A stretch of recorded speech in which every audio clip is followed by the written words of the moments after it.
Hello friends, welcome to my channel. मैं हूं आपका फ्रेंड इमरान और वेलकम है आपका मेरे चैनल के अंदर learn English through moral story. और हमेशा की तरह आज भी मैं लेकर आ गया हूं आपकी इंग्लिश को इम्प्रूव करने के लिए एक और इंटरेस्टिंग स्टोरी। और इस स्टोरी में आने वाले सारे सेंटेंस स्ट्रक्चर को हम बहुत ही बारीकी से समझेंगे। तो चलिए फ्रेंड्स, शुरू करते हैं आज की स्टोरी। और आज की स्टोरी का जो टाइटल है द फुलिश वल्चर। वल्चर कहते हैं गिद्ध को। ये एक बर्ड ऑफ प्रे होता है जिसको जंगल का स्कैवेंजर्स भी कहते हैं, जो झूठे जानवरों, मरे हुए जानवरों को खाता है और जंगल की साफ सफाई भी रखता है। द फुलिश, फुलिश होता है एक मूर्ख। तो एक आर्टिकल, फुलिश एक एडजेक्टिव और नाउन हमारा वल्चर। तो क्या मतलब हुआ इस टाइटल का? एक मूर्ख गिद्ध। There was a banyan tree with a hollow. Hollow कहते हैं फ्रेंड, अक्सर आपने देखा होगा पेड़ों की जो ब्रांच होती है उसके अंदर गैप बन जाता है जैसे जैसे पेड़ की उम्र बढ़ती है। तो उस होलो के अंदर अक्सर बहुत सारे पक्षी अपना घोंसला बनाते हैं। हर पेड़ के अंदर आपको मोस्टली मिल जाएगा। तो इस सेंटेंस, ये एक सिंपल का पास्ट का सिंपल सेंटेंस है, पास्ट कैटेगरी का। There was a banyan. Banyan होता है बरगद का पेड़। तो इसका मतलब हुआ एक बरगद का पेड़ था होलो के साथ, मतलब जिसके अंदर एक होलो था, एक गैप था। Several birds had built there nest on the tree. Several का मतलब होता है बहुत सारे। बहुत सारे पक्षियों ने अपना घोंसला उस पर बनाया हुआ था, उस पेड़ पर बनाया हुआ था। The oldest resident of the tree was an old blind vulture. एक बार फिर पास्ट की सिंपल वर्ब का यहाँ यूज़ हुआ है, जो कि बस बताया गया है कि उस पेड़ पे जो सबसे रेसिडेंट होता है, निवासी और रहने वाला। तो जो सबसे ओल्डेस्ट होता है, पुराना, ये एडजेक्टिव की एक सुपरलेटिव डिग्री होती है। और एडजेक्टिव की सुपरलेटिव डिग्री से पहले फ्रेंड्स एक डेफिनाइट आर्टिकल का यूज़ होता है द का। The oldest resident of the tree, उस पेड़ के जो सबसे पुराना, सबसे बुजुर्ग जो रहने वाला था, वो कौन था? एक ओल्ड, एक बुजुर्ग अंधा वल्चर, मतलब गिद्ध। एक बुजुर्ग अंधा गिद्ध था उस पर रहने वाला। सिर्फ बताया गया है, इसलिए जो सेंटेंस है हमारा एक सिंपल का पास्ट का सिंपल सेंटेंस है। As he could not see the other birds would always bring back food for him from their hunts. Hunts होता है फ्रेंड्स शिकार। शिकार करने को हंट्स कहते हैं। एज एक सबऑर्डिनेटिंग कंजक्शन का यूज़ हुआ है, एज। तो इसका जो सेंस यहाँ पर हो रहा है, उस जो निकल रहा है वो है क्योंकि। क्योंकि ही कुड नॉट सी, देख नहीं सकता था। तो कुड का इस्तेमाल करा है हमने, सकता था के नहीं है यहाँ पर। और मेन वर्ब है हमारी सी, क्योंकि वो देख नहीं सकता था। और फ्रेंड यहाँ पर मैं आपको बता दूँ, ये जो एक क्लोज है और ये जो कंजक्शन यहाँ पर आई है, ये कंजक्शन की भी कई कैटेगरीज होती हैं इंग्लिश के अंदर। और यहाँ जो इसकी जो कैटेगरीज में रखा जाता है, ये एक सबऑर्डिनेटिंग कंजक्शन है यहाँ पर। और सबऑर्डिनेटिंग कंजक्शन अगर जिस क्लाउज के शुरू में आती है तो वो एक कॉम्प्लेक्स सेंटेंस बनता है। ये फुल स्टॉप तक का ये हमारा एक पूरा कॉम्प्लेक्स सेंटेंस है। एज ही कुड, वन देख नहीं सकता था। The other birds would always bring back food for him from their hunts. तो द अदर बर्ड्स, अब इस क्लोज का जो सब्जेक्ट है अदर बर्ड्स है। Other birds would always bring, लाते थे। वुड का इस्तेमाल करते हैं हम पास्ट की किसी भी हैबिट को दिखाने के लिए। ऑलवेज एक एडवर्ब है जो दिखा रही है लाते तो थे, हमेशा लाते थे।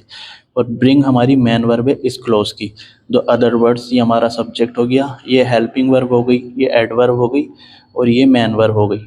वापस लाते थे। फूड, ये ऑब्जेक्टिव पार्ट हो गया हमारा। फॉर हिम, उसके लिए लाते थे। फ्रॉम देयर हैंड, अपने शिकार में से उसके लिए खाना लेकर आते थे।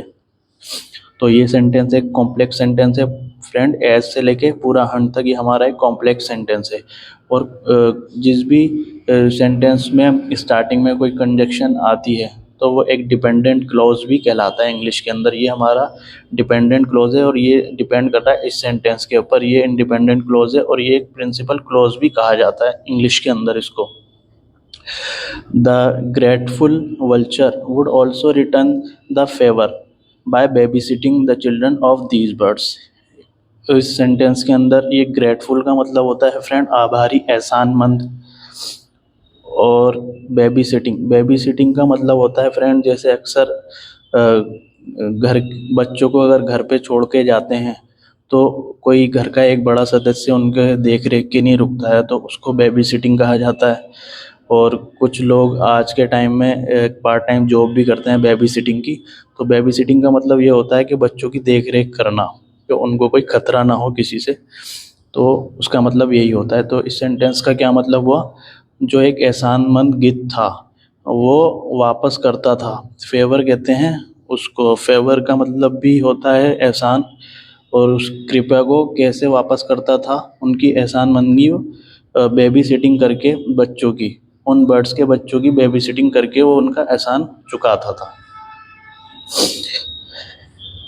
Once a wily wild cat appeared at the banyan tree. तो वंस के बाद एक कॉमा है। कॉमा फ्रेंड सेंटेंस के अंदर जब आता है जब हमें सेंटेंस में कुछ पॉज देना होता है, मतलब थोड़ी देर रुकना होता है। तो वंस एक बार, इसका मतलब वो एक बार। अब विली का मतलब होता है कपटी और एक मक्कार, चालाक। और वाइल्ड जंगली, cat appeared at the banyan tree.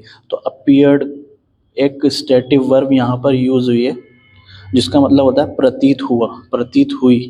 तो क्या मतलब हुआ है सेंटेंस का, एक कपटी जंगली बिल्ली अपीयर्ड हुई, दिखी वहाँ पर बेनियन ट्री के अंदर, बेनियन ट्री पर। Seeing the sly cat arrive the children in the nest started crying out of panic. Friends एक पार्टिसिपल फ्रेज का यहाँ यूज़ हुआ है, और पार्टिसिपल फ्रेज का बहुत अच्छे से इंग्लिश के अंदर यूज़ होता है जब भी हमें किसी भी सब्जेक्ट ने अगर दो काम किए होते हैं और उन दोनों कामों के बीच में गैप बहुत कम होता है। मान लीजिए इसका जो सेंस निकलता है ऐसे निकलता है, एक काम करते ही दूसरा काम करना, या जैसे ही मैंने ये किया और मैं वहाँ चला गया, इस तरह का सेंस होता है इन सेंटेंसों का। तो इस सेंटेंस का क्या मीनिंग हुआ, और जो काम कर रहा होगा तो उस क्लोज के ठीक बराबर में वो सब्जेक्ट रखा जाता है हमारा। हमेशा आप ध्यान रखना, जब भी आप ये क्लोज रखोगे उसके तुरंत बाद ही हमारा सब्जेक्ट आएगा, वही काम, वही सब्जेक्ट इस काम को कर रहा होगा और इस वाले काम को भी वही सब्जेक्ट कर रहा होगा। तो यहाँ है चिल्ड्रन जो हमारा सब्जेक्ट है। चिल्ड्रनों ने क्या करा, बच्चों ने, seeing the sly kite arrived, उसको जैसे ही उन्होंने देखा उस मक्कार बिल्ली को आते हुए, या जैसे ही उन्होंने देखा उसको आते हुए, सीइंग देखते ही, उनके देखते ही, उसके आते हुए देखते ही, the childrens in the nest started crying out of panic. तो फिर बच्चों ने दूसरा काम क्या करा, जो the children in the nest, उन्होंने शुरू कर दिया रोना, चीखना, चीखना शुरू कर दिया। और स्टार्टेड इस सेंटेंस की मेन वर्ब है क्योंकि पास्ट इंडिफिनाइट का सेंटेंस है, और ये इस सेंटेंस की मेन वर्ब है। और मेन वर्ब के बाद एक और जब वर्ब आती है सेंटेंस के अंदर तो वो नॉन फाइनाइट वर्ब होती है। और नॉन फाइनाइट वर्ब तीन तीन फॉर्म होती है इंग्लिश के अंदर, एक जेरेंड जैसे कि यहाँ आई है, और एक इन्फिनेटिव टू प्लस वर्ब की फर्स्ट फॉर्म, और एक पार्टिसिपल। लेकिन जेरेंड और इन्फिनेटिव ही सिर्फ नाउन का काम करती हैं सेंटेंस में, और बाकी जो पार्टिसिपल होती है वो एडजेक्टिव का काम करती है। तो यहाँ पर और एक और हिंट मैं आपको देना चाहता हूँ, जब भी आप किसी भी सेंटेंस के अंदर अगर दो वर्ब आई हैं और उस दूसरी जिस वर्ब के अंदर ना नेनी का सेंस आ रहा है, तो वहाँ पर आप उसको जेरेंड ही मानोगे, एक नाउन ही मानोगे उसको, और वो इन्फिनेटिव और इन्फिनेटिव और जेरेंड के रूप में हो सकती है। ऐसी बहुत सारी वर्ब हैं जिनके बाद जेरेंड आता है और किसी के बाद इन्फिनेटिव आता है। ये आपको जितनी आप रीडिंग करेंगे, इंग्लिश की बुक्स पढ़ेंगे, तो धीरे धीरे आपको वो सारी चीज़ें समझ में आने लगेंगी। तो स्टार्ट किया उनने, जैसे इस सेंटेंस को आप समझो, बच्चों ने, जो घोंसले में बच्चे थे, उन्होंने शुरू कर दिया चिल्लाना। तो शुरू शुरू करने के बाद तो नाने नहीं आया, लेकिन क्राइंग, जब शोर मचाना शुरू करा, शोर मचाना या रोना, तो नाने का सेंस आया। इसका मतलब ये जेरेंड है इस सेंटेंस की, इसको मैन वर्ब नहीं मान सकते। तो कभी भी आपको दो वर्ब वाले सेंटेंस आपको बनाने का मौका मिले तो आप इस हिंट का यूज़ कर सकते हो अपने इंग्लिश बोलचाल के अंदर। Started crying out of panic, मतलब घबराहट से। आउट ऑफ पैनिक ये एक पार्टिसिपल फ्रेज है यहाँ पर, आउट ऑफ पैनिक।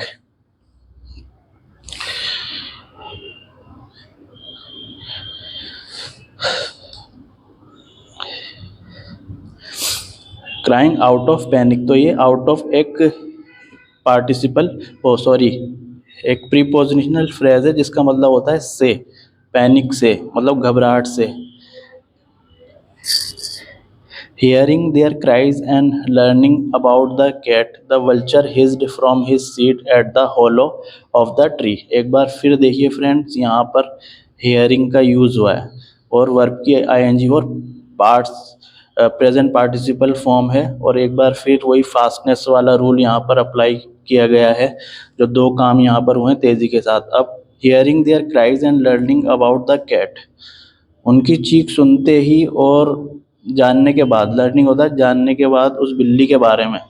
तो अब यहाँ पे सब्जेक्ट है हमारा वल्चर, वो गिद्ध। वो गिद्ध ने क्या काम करा, पहले तो उसने देखा उन बच्चों को और फिर उसने आवाज़, the vulture hissed from his seat. His का मतलब होता है फुफकारना, गुस्से के अंदर फुफकारना।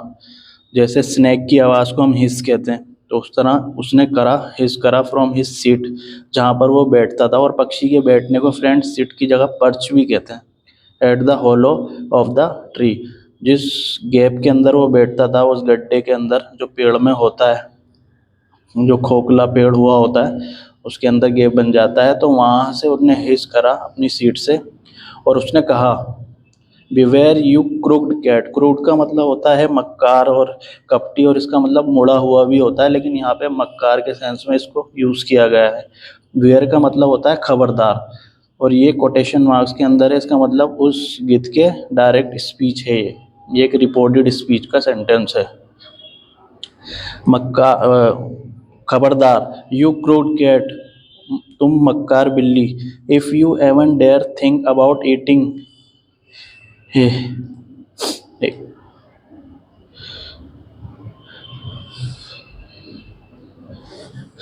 if you even dare think about eating any bird from my tree। Friends ये इफ़ क्लोज है, और इफ़ और इंग्लिश के अंदर चार कंडीशनल सेंटेंस होते हैं जो इफ़ का इस्तेमाल होता है स्टार्टिंग के अंदर, और उसकी चार कैटेगरी होती हैं। और यहाँ जो जिस कैटेगरी का इस्तेमाल हुआ है वो है इसकी कंडीशनल टाइप 1। तो इसका क्या मतलब हुआ, if you even dare think about eating any bird from my tree. अगर तुम अगर तुम सोचने की भी हिम्मत करते हो किसी भी बर्ड को मेरे ट्री में खाने की, सोचने तक की अगर तुम हिम्मत करते हो, I will tear you into little pieces and feed you to them. मैं एक इसका जो दूसरा क्लोज बनता है फ्रेंड कंडीशनल सेंटेंस का, तो टाइप 1 का, तो पहला क्लोज तो बनता है प्रेजेंट इंडिफिनाइट के अंदर, जैसे यहाँ बना है डेयर, और थिंक हमारी मेन वर्ब है यहाँ पर, और ये एक जेरेंड आई है क्योंकि प्रीपोजिशन भी अपने बाद जेरेंड वर्ब को ही लेता है। Any bird from my tree, और ये फ्रॉम एक प्रीपोजिशन है और इसका अपना अलग एक ऑब्जेक्ट है। और तो दूसरा जो क्लोज बनता है वो विल, वुड, कुड, माइट, उसके अंदर हम यूज़ कर सकते हैं सेंस के हिसाब से। और I will tear you into little pieces and feed you to them, तो एक कंडीशनल की तरह एक शर्त होती है कि अगर तुम ऐसा करते हो तो मैं तुम्हें ये कर दूंगा। तो इस वाले सेंटेंस का जो मीनिंग हुआ, I will tear you into little pieces and feed you to them, तो मैं वो कहता है मैं तुम्हारे टुकड़े कर दूंगा छोटे छोटे और उनको खिला दूंगा, उन बच्चों को खिला दूंगा। Scared, the wildcat was unsure if he should pursue with his plans of eating at this tree। Pursue का मतलब होता है फ्रेंड पीछा करना, पीछा करना या कोई लक्ष्य रखना, और अनश्योर होता है अनिश्चित होना, श्योरिटी कम होना। और स्कैर्ड एक पास्ट पार्टिसिपल की थर्ड फॉर्म है, ये भी एक रिड्यूस्ड एक एडजेक्टिव क्लोज है, और इसका मतलब होता है डरने के बाद, मतलब डरा हुआ होने के बाद। The wild cat was unsure, जो जंगली बिल्ली थी वो अनिश्चित थी। इफ़ ही शुड परस्यू, तो शुड एक मॉडल हेल्पिंग वर्ब है जिसका सेंस निकलता है चाहिए। उसका पीछा करना चाहिए, किसका पीछा करना चाहिए? With his plans of eating at this tree, मतलब उस पेड़ पर खाने के लक्ष्य का जो विचार था, तो उसका जो प्लान था उसका खाने का, तो उस प्लान को पीछा करने का उसको आगे करना चाहिए उसको। मतलब if he should pursue with his plans of eating at this place, तो वो अनश्योर हो जाती है कि उसको अपने खाने का जो विचार है उस पेड़ पे, तो उसको उसका पीछा करना चाहिए, तो वो अनश्योर होती है वहाँ पर। Thinking up of a clever idea, फिर एक बार थिंकिंग एक मैन वर्ब की आईएनजी का इस्तेमाल हुआ है प्रेजेंट पार्टिसिपल का, पार्टिसिपल फ्रेज की तरह है ये, एक एडजेक्टिव क्लोज है ये सेंटेंस, और हमारा सब्जेक्ट है इस बार the wild cat. Thinking up a clever idea, एक चालाकी भरा विचार सोचते ही, जो the wild cat called out to the vulture, called out होता है मतलब पुकारना उसको, तो जंगली बिल्ली ने उस गिद्ध को बुला पुकारा। पहले उसने सोचा जल्दी से और उसके बाद ही फ़ौरन उस वल्चर को बुलाया। सर, उसने उसको कहा, sir I am travelling on a pilgrimage and will be greatly honoured if I could sit for a while under your feet. Pilgrimage, pilgrimage का मतलब होता है तीर्थ यात्रा या तीर्थ यात्रा पे जाना। ट्रैवलिंग होता है यात्रा करना। और क्या मतलब हुआ इस सेंटेंस का? Sir I am travelling on a pilgrimage, मैं एक तीर्थ पे यात्रा कर रही हूँ या तीर्थ यात्रा कर रही हूँ। एक प्रेजेंट कंटिन्यूअस का सेंटेंस है, हेल्पिंग वर्ब एम और वर्ब की आईएनजी ट्रैवलिंग। मैं यहाँ जा रहा हूँ, मैं खा रहा हूँ, इन तरह के सेंटेंसों में इसका यूज़ होता है। Honour and will be, and I will be greatly honoured, और मैं बहुत अच्छी तरीके से सम्मानित होऊंगा। ऑनर्ड का मतलब होता है मान्य या सम्मानित होना, या मान्य होना, तो मैं बहुत अच्छी तरीके से सम्मानित होऊंगा। If I could sit for a while under your feet. For a while एक फ्रेज है जिसका मतलब होता है कुछ समय के लिए, कुछ समय के लिए। और if I could sit for a while under your foot, तो वो कहता है कि मैं बहुत ही अच्छी तरीके से सम्मानित होऊंगा अगर मैं कुड सिट, यहाँ बैठ सकूं आपके चरणों के नीचे, कुछ समय के लिए आपके चरणों के नीचे मैं अगर बैठ सकूं तो मैं बहुत ही ज़्यादा सम्मानित होऊंगा। तो ये इस तरह से वो उसे फुसलाता है उस वल्चर को, जो बिल्ली होती है वो फुसलाती है। You seems to be a very wise and pious man, pious होता है बहुत ही धार्मिक, पवित्र धार्मिक साधु संत जो होते हैं, और वाइज होता है एक बुद्धिमान, बुद्धिमान के सेंस में यहाँ पर यूज़ हुआ है।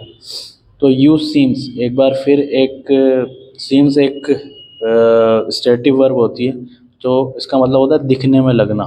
यू सीम, दिखने में लगना, सुनने में लगना, और उसके हाव भाव से लगना। You seems to be a wise man, और टू बी यहाँ पर जो आया है फ्रेंड, एक इन्फिनेटिव का एक स्ट्रक्चर है, एक एडवांस स्ट्रक्चर है इंग्लिश लैंग्वेज का। इस सेंटेंस को दूसरी तरह भी हम लिख सकते थे, जैसे एक कंजक्शन का यूज़ करके, दैट का यूज़ करके, you seems that you are a wise, that you are very wise, ऐसे भी हम लिख सकते थे। लेकिन सेंटेंस को जब हमें छोटा करना होता है तो हम इस तरह नॉन फाइनाइट वर्ब का यूज़ करके हम सेंटेंस को छोटा करते हैं। जैसे यहाँ इन्फिनेटिव वर्ब का यूज़ हुआ है टू, और ये इज एम आर की बी, बी जो होता है ये भी एक इज एम आर की एक फॉर्म होती है, एक बेस फॉर्म होती है इज एम आर की। तो इसलिए you seems to be a wise and pious man, तो आप प्रतीत होते हो, दिखने में लगते हो एक बुद्धिमान और एक धार्मिक आदमी। And I would be honoured, और ये सम्मान की बात होगी। टू बी ब्लेस्ड, मतलब टू बी ब्लेस्ड एक बार फिर, लेकिन यहाँ पर जो यूज़ हुआ है to be blessed, to be के बाद वर्ब की थर्ड फॉर्म का यूज़ हुआ है, तो ये एक पैसिव, ये पैसिव का स्ट्रक्चर है सेंटेंस का। इन्फिनेटिव के भी फ्रेंड्स चार कैटेगरीज होती हैं, एक होता है प्रेजेंट इन्फिनेटिव, और एक कंटिन्यूस इन्फिनेटिव, परफेक्ट इन्फिनेटिव, और प्रेजेंट परफेक्ट कंटिन्यूस इन्फिनेटिव। और यहाँ पर ये एक प्रेजेंट इंडिफिनिट का पैसिव वॉइस का सेंटेंस है जिसमें वर्ब की थर्ड फॉर्म आ रही है, क्योंकि उसको आशीर्वाद दिया गया है, उसने नहीं दिया। वो तो आई वुड बी ऑनर्ड, मतलब मैं सम्मानित होऊंगा, to be blessed by living under your present, मतलब आपके प्रस्तुति में रहने के बाद तो मैं एक ब्लेस्ड महसूस करूंगा अपने आप को। एक ब्लेस्ड का मतलब होता है थोड़ा आशीर्वाद मिलना, तो आशीर्वाद को कहते हैं। इस तरह से इस सेंटेंस का यूज हुआ है। The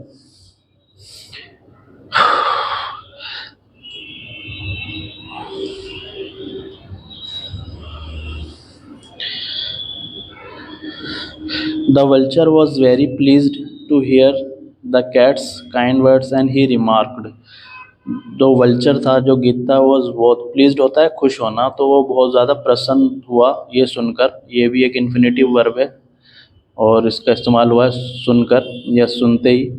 the vulture was pleased to hear the cat's kind words, उसके जो दयालु वर्ड्स थे, शब्द थे, काइंड वर्ड्स थे, तो उससे बहुत ज़्यादा वो प्रसन्न हुआ। एंड ही रिमार्क, और उन्होंने टिप्पणी की। रिमार्क होता है टिप्पणी करना। You can stay if you want, एक helping verb, modal helping verb का यहाँ यूज़ हुआ है। स्टे हमारी मेन वर्ब है, तुम यहाँ रह सकते हो। इफ़ यू वांट, अगर तुम चाहते हो।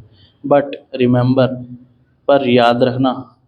If something happens to even one bird here, अगर कुछ भी होता है एक बर्ड को भी, एक बर्ड तक को भी अगर कुछ होता है। इवन का इस्तेमाल करते हैं हम अक्सर जब हमें एम्फेसाइज करना होता है किसी वर्ड को या किसी वर्ब को, तो उसका इस्तेमाल होता है। तो वो कहता है अगर कुछ भी, if something happens to even one bird here I will kill you. फिर एक बार एक कंडीशनल सेंटेंस यहाँ पर आया हुआ है इफ़ का।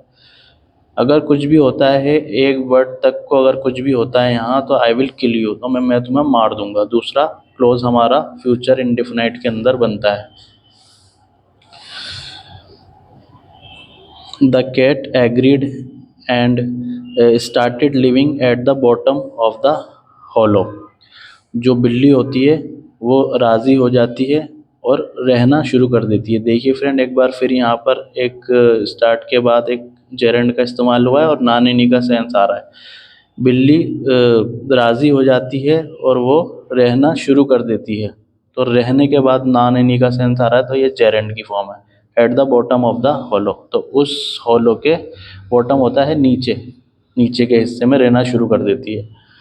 But every day he started quietly slipping out a chick from a nest.